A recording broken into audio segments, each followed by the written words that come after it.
klubi i Skënderbeut ka nisur një cikël të ri në drejtimin e trajnerit Julian Ahmataj, ndërsa gjatë këtyre ditëve ka bërë edhe disa lëvizje në merkato për të plotësuar radhët e skuadrës me futbollistë cilësore për të përballuar superioren. Por korçarët vazhdojnë të mos kenë mundësinë të regjistrojnë emrat e rinj për shkak të bllokimit të merkatos që i është bërë nga FIFA. Kjo e fundit ka bllokuar merkaton e klubit korçar për shkak të moslyerjes së detyrimeve të tyre ndaj klubeve të tjera sa i përket kuotës së solidaritetit që duhet të paguante për periudhën e trajnimit të futbollistëve në klubet paraardhëse.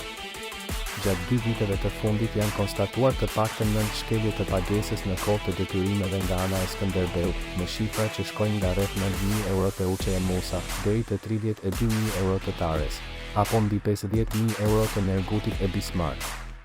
Të gjitha këto mospagesa në kohë të mbi 228.000 eurove në total, ku nuk përfshihet e Uçe e cila është shlyer, kanë sjellë bllokimin pa afat të merkatos së Skënderbeut, ndërsa klubi është gjobitur edhe me $5.000 si dhe për të paguar edhe një kamat vonesë prej 2.5 të çdo shumë.